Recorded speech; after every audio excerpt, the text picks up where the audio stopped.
Who are you and what business are you working on? My name is Eddie Francisco, and the business I'm working on is called Conation Community. It's a social impact platform that brings visibility to reputable local nonprofits here in Chicago, and the needs that the resources that they're currently in need of. Cool. And could you fill us in a little bit on your backstory? Yeah, it's very long and complicated, but I was started off. I was born on a naval base in Jacksonville, Florida. Moved around quite a bit. Was here in Chicago for a short period of time, and then Michigan, where my mom is from. Um, there were several, things that had kind of happened to me in my life that traumatic incidents where it had a huge impact, um, you know, on me, and the compassion for people, and just seeing that there's so many people out there that are going through things, that are struggling, maybe being discarded by society. And so that had a huge impact on me, and I struggled for a long time dealing with my own psychological or mental health issues because of the trauma that I'd gone through. And so I've never really shared this with too many people except the people that are close to me. But when I was 15, I tried ending my life. I just couldn't take it anymore by 15. And so by 16, 17, I found out I was going to be a father. And within the same week, I was homeless for a short period of time, sleeping on friends' couches, trying to finish up high school, and really didn't have direction. I didn't know what my place was in life. I didn't feel like I had one. And it wasn't until somebody gave me a book. It was called John Maxwell, Thinking for a Change. And I read that book, and it was a very easy read. When I look back at when I've read it since then, it was a very easy read, but it was just one of those. It was that book that I needed in that moment. And one of the passages in the book, or quotes, was from Albert Einstein, and it was, the problems that we face today cannot be solved at the same level of thinking that we were at when we created them.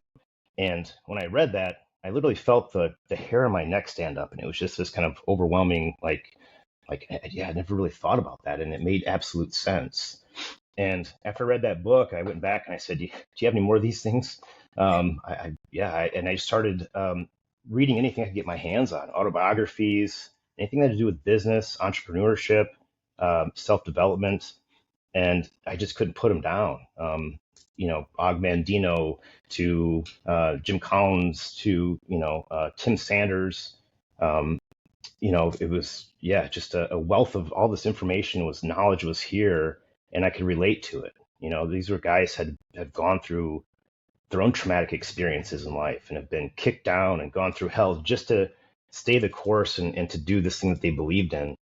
And I thought, wow, I mean, I've already been through hell enough times. I can do that. I just need to start a business. And so, it just gave me this, it was this uh, this newfound passion of mine was understanding more about entrepreneurship. Um, and a few other things that happened, and I ended up leaving Michigan, and I came to Chicago with no money. Found an apartment, didn't have a job, was sleeping on the floor for a while until I was able to afford furniture. But I just kept, reading, and trying to apply the things that I was reading. Even if I was working at a job, I was still trying to apply those things. And I met Johnny Immerman. Johnny Immerman started Immerman's Angels. I don't know if you're familiar with them, but they're cancer. It's Well, Johnny had cancer at one point, and so he started an organization that actually matched people up with the type of cancer that they have with somebody who has already gone through that and maybe survived that treatment or survived. Um, um, and so it's an amazing organization. And Johnny had put me he had actually introduced me to another group of guys that were starting their own business. It was a software company. Met those guys, and then I was there for 13 years prior to the pandemic. Wow. So it's a lot of missing pieces there, I know, but it's Yep. probably a lot longer than we wanna go into. But And what does the past of Conation look like? as far as what? Sorry, Conation? the past. Yep. Sorry. Well, when I started working on it, I volunteered, tried doing things, to give back throughout the years, and I've always found it difficult. I found it difficult to figure out what to do. Sometimes didn't always know what I wanted to. I just wanted to help. Um, and there was a point where, probably 2018 or so, I remember, well, we had computers that we weren't using, and the digital divide is it's still an ongoing issue in our city. Kids not having access to technology and computers, and you hear some of the firsthand stories, and I thought, man, we've got these computers we're not even using. Let's donate them. And through that experience, the realization of, well, first, donate them to who? I don't know any of these kids, because if I did, I would have already bought them computers. So in that moment, it was the realization that it was easier to find the resources that people needed versus the people that needed them. Because those of us that have these expendable resources, whether it's time, money, clothes, food, whatever that is, we're not sitting next to the people that don't have these things. So who connects us? And I thought, well, I guess that would be local nonprofits. So as you can see, there's already two roadblocks put in front of me before I even figure out how to, who to give these computers to. And yeah, I started objectively looking at just the process of giving back. It was just something that I became very curious and fascinated about, but also that frustration of, why are we doing it this way? Like, it started not making a whole lot of sense the more that I looked into it. And when you look at a place like Chicago, when you have 2.7 million people, right? Predominantly, I mean, the majority of people in the city are good people. And when given the opportunity to do good, people will do it. But the reality is that we don't wake up every day thinking about it. Mainstream is we've lives, careers, things that are happening. But when we get triggered to do something, there's that roadblock. There's that, well, what do we do? How do we do it? And and again, when we have close to 15 billionaires, countless millionaires, and then all these socially conscious corporations that reside in Chicago. Chicago's an amazing city. We have an abundance of expendable resources. So the thing to me, or the question I came to, is that, well, then why haven't we solved any social or economic issues? Like, why are there, very credible, reputable nonprofits that are struggling for basic resources? How could that be? I mean, we've got all this stuff here. And I started working on creating a platform that would identify these organizations, bringing more visibility to not only their mission, but more, objective based giving. Like, what do you need from us? Like, be clear about it. Let's be transparent. The next 30 to 60 days as a nonprofit, how can we help you? And it can't just be give us money. There needs to be more of an objective put behind it. And so, the kind of starting out with Conation, it was the focus started becoming of that. I want this platform to, or I'm hoping this platform can be a force to really modernize mainstream philanthropy, making it more convenient and transparent and rewarding, and more of a social experience for us to be able to contribute and experience the results of what we've actually contributed. The I guess the older generation, their philosophy is, you give because it's the right thing to do. I've heard that a number of times, just, from boomers and whatnot. And you don't brag about it; you just do it because that's what you're supposed to do. And yes, I understand that, but I started thinking about, well, but isn't knowing what you actually accomplished the responsible thing to do? Like, why would we just give money and then hopefully we did something good with it? And so those are the problems that I started working on trying to solve. And Conation, I hope can be that platform that modernizes mainstream philanthropy. And could you break down your co-nation a little bit more for me? Sure. Well, the platform as it is now, it really was starting with the problem in hand. Was, who are these, not all of these organizations, because we have 50,000 registered nonprofits in Chicago alone. So who are the ones that we should be investing into as a community? So I started working on identifying those. And so if you go to Conation, you can find, I think there's 70, we've got about 70 local nonprofits on there now, women's organizations, children education. Um, um, and when you go to the profiles of these organizations, you'll see that some of them do need simple basic items like connections for abused women and their children. Over the winter, they needed winter coats. But one thing they always need is feminine products. So we'll create a link to Amazon and to put those products on their profile so people can see them. You can just go send these directly to this organization, knowing that I actually achieved something. And then the second part of it is working with companies, uh, businesses to provide them with meaningful, engaging social impact opportunities that they can achieve as a company. But then taking a step further and actually verifying that this thing actually happened, and then tracking and recording it. So what did this organization do? This company partnered with this nonprofit on this date, and this is what they gave. Was it time, money, professional services, an itemized thing of what they actually gave, and then what was the result of that?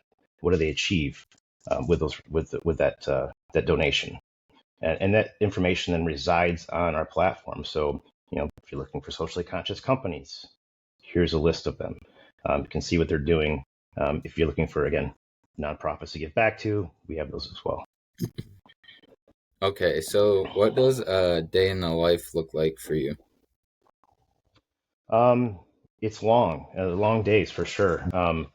Getting up, I've got my youngest daughter's 9, so I'm typically getting her to school at 8 o'clock, dropping her off. If I have meetings set up, come back home, do my meetings. Um, what I started going back a little bit, the pandemic was a challenge, and you know starting a new career, you're creating a whole other new network, right? I had to create a new network of contact connections, because I was in a software company that we catered to hospitality. And so I needed to start finding more information, contacts, market research here locally. And yeah, during the pandemic, it was tough. Who do you talk to? It was hard to make new friends during the pandemic. And so I started I signed up for Lyft and Uber, and I started doing that about a year and a half ago, part time. I would go out during like rush hour in the morning, right in the evenings. And initially, my wife thought I was crazy, but I told her, I said that, I don't know how else to meet people. It's been challenging, the networking part. And I was like, I think I'll meet a lot of people doing this. I hope good people. And so, yeah, I started driving, just part time. And so I still do that once in a while, but yeah, it's the contacts, the connections that I've made, the market research, the information that I've been able to get from that is fascinating. I never thought I was going to get the results that I did, but you have somebody in your car, you strike a conversation with them.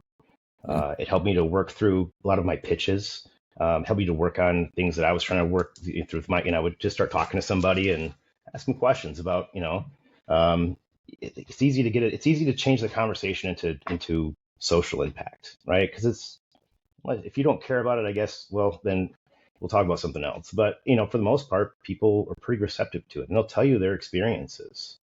Um, I met a great contact through CPS through doing that. And I've since then partnered with CPS, and we're working on a couple of culinary initiatives.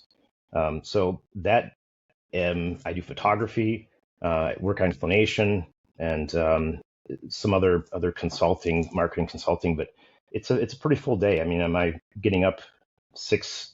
If the earliest is 6, I'm probably to bed by 12, 1 o'clock in the morning. Some nights, maybe 2.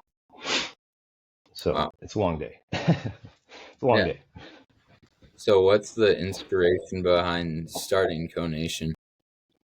Well, kind of the things that I feel like you, you go through you go through life being have things put you have these things put in your place, and not always knowing what why it means, or what do you do with this. And for me, it was just taking that pain, taking those things from my childhood, and it was like it just made sense to me that I could do something that would give back, and actually and help more people. And so that was my inspiration, was just it's not about me. It's just if I can build something that makes it more convenient for people to give back and encourages them and they want to give back, that's my motivation. Is I just know the benefits of not only just helping the people that we need to help, but also just for individuals of feeling good about themselves, that they're actually doing something for someone else. That's my motivation for sure. Wow. So what are some of the challenges you face starting this business? There's a lot. I mean, entrepreneurship is entrepreneurship. No matter what you've gone through in your past life, you think, this will be this will be easy, but you're always faced with new challenges, and a lot of times it's just your own, it's your own. Um, it's usually your own insecurities and the things that get in your way. Overthinking things. Um, Trying to get information was tough at first during the pandemic. I'm also not a developer. I'm more of the business and marketing end of things, and so I had to learn a lot. I had to learn about Wix. I had to learn, about a little bit of programming to try to get the website to work. So it was definitely a lot of research and a learning process for me. But I also think it's tough to break into a lot of these nonprofits because there is kind of that stigma or like that kind of, I don't say cliquish, but you're an outsider. Who am I? I don't have any experience in the nonprofit world, so why does anyone care what I say? And so you're trying to break through that. Uh, but it's been good. So, what are some impactful moments you've had with these nonprofits? I think when you see really what's out there, when we look for nonprofits now, a lot of times what we get is who are the big nonprofits, the ones that have the money to be on top of the first page in Google, and have a phenomenal marketing team. And you see a lot of the same organizations all the time. When you start digging deeper, you find a lot of amazing local community nonprofits that are doing phenomenal things, and inspirational. Project I Am is one that comes to mind. Jaquil, he was 9, 10 when he had the idea to start Project I Am, and it was, he would go with his aunt to feed, after church, they'd go and feed some of the homeless there in that area. And, Jaquil's young age already realized that, man, they need more than just food. They need care. They've got, hands are cut up. They need, raincoats, deodorant, all the hygiene kits, and so he started creating them. And fast forward, shoot, I don't know how many years it's been now, but I think he's 16 now. I think he just turned 16, 15, 16. And, he's met President Obama. He does TED Talks. He's inspired so many young people all across the world that I think yeah, it's amazing. I hope to strive to be, to be as inspirational as Jaquil is for sure. Um, and you also meet the people that need these organizations. So one of the things that I did learn but driving Uber was, I picked up people that were going through things in their lives, that were in some of the worst. I took this young man and his young lady and their baby to Inglewood, and it's one of the most underserved communities, in our city. I mean, it's when you get into that area, you just feel that hope leave and that you know um, kind of depressing feeling. And talking with this young man, this kid's 17. He's trying to get himself out of the situation, doesn't know how. And I think those are the inspirational, or those are the things that again drive me in connecting those people with these reputable organizations. I know it's kind of a long answer, but yeah, that's That's you good. know So, could you tell me more about your plans for growth and expansion for Conation? for sure. Part of the when I say, the modernization of mainstream philanthropy, starting localizing this and solving what's here in our own backyard is something that is needed throughout every major city, in this country. And so, the hope is that we can have success here in Chicago and do this in every major city. And starting off with tracking and recording of the social impacts you know, um, that were created, that are being provided by these reputable, let's say, companies. We want to do the same for individuals. So once we, our next kind of phase of Conation would be more of an app form, allowing individuals to create their own profile, sign up, and then have their own social impacts tracked and recorded for them. So if I go and partner with this reputable organization and I give my time, whatever that donation is that I'm filling that need that they have, at the end of the day, it's a transaction. Whether it's your time, money, whatever, it's a transaction. So we can verify and record those transactions for individuals, letting them feel like they're accomplishing things, seeing they're accomplishing things, and then maybe sharing that with others as well. A little bit of gamification to it, but with actual real results. So, have you used any softwares or tools to grow this business? For me, ChatGPT has been a huge lifeline, and just and sometimes getting out of my own head. I tend to overthink a lot of things, and so I find myself just trying to write a simple email most days, and I'm overthinking it. And so ChatGPT's been great. That Canva, we use Wix, which eventually we need to transfer the platform over to probably WordPress. Um, um, I have used Azure in the past, so that's another thing we're looking at with databases and migrating that over to a database using Azure. But yeah, right now it's just basically simple, and we're doing the basics, keeping it very lean, and just really proving out the concept before we go too crazy. Okay, so have you had any like favorite books, podcasts, or any resources like that? You know, I think just tapping into, finding that thing that resonates with you. For me, it's been like I said, it's just, when I pick up a book, it's, finding that thing in there that speaks to me. And I seem to always find that in the book that I'm reading at that moment. And so, Good to Great, Built to Last, those are two when it comes to entrepreneurship and understanding business. I mean, those are the Bibles of business for me. It's amazing what the amount of research and the knowledge that's in those books.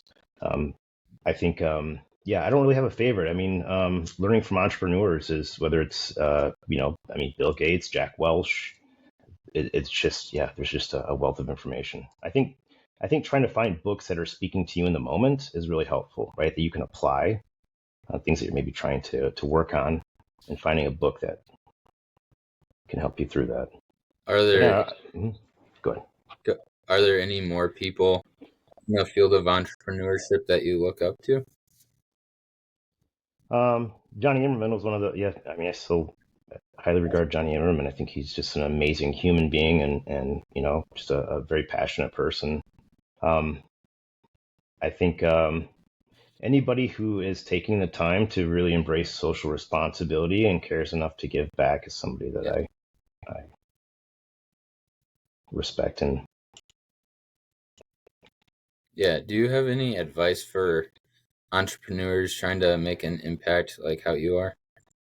I would say, you need to get involved. You need to understand like what's happening fully. It's great to have ideas, and I was able to, piece together a lot of um, the functionality of Conation on my own, but really getting out there and working with these organizations and learning as much as I could, and yeah, it was very valuable. And I think just never giving up. I mean, you just get faced with a lot of things in life. Life's always trying to knock you down. People are trying to knock you down. And you just can't let it get to you. If you really truly feel like you are on the right path, you have to keep going no matter what. Okay. It's okay to pivot, right? I mean, pivoting Yep. is always a thing too. And I had to learn how to pivot many times, but yeah, don't quit. So, how can listeners get involved to support Conation and what you're doing? The biggest thing is, really is we're always looking for those reputable organizations, here in Chicago. So I have found a lot of them just through word of mouth. So people that are working, if somebody knows a good organization that is they've worked with and really believe in what they're doing, and knowing that what they're doing is actually making a difference, yeah, we'd love to be able to support those organizations. And for Conation, while we are a for-profit, we don't charge nonprofits to be visible. That's part of the mission is bringing visibility to these organizations and allowing anybody to access our site and to find these organizations. So it's a free platform for nonprofits. And so, yeah, if anyone has any organizations they're working with, we'd love to hear about it. If people are looking for stuff to do, I find a lot of times people will just say, "Hey, I've got this stuff and I don't know what to do with it. Do you know anybody who needs it?" Or I've got some time this weekend. Do you know anybody looking that maybe needs volunteers? So if any, until we have a lot of that information on our platform, volunteering is another big monster that we're trying to tackle, and we'll eventually have more of that on our platform. But we definitely, would love to connect anybody to an organization if they're looking for one. And where can someone find you, like your website or your social media? It's conationcommunity.com is the Plaza website. The Conation, and we're on yeah, Instagram and LinkedIn as well. Okay, cool. Well, I appreciate you being on, and it was Yeah, a really, really interesting conversation. So, thank you. thank you. Yeah, I know I appreciate.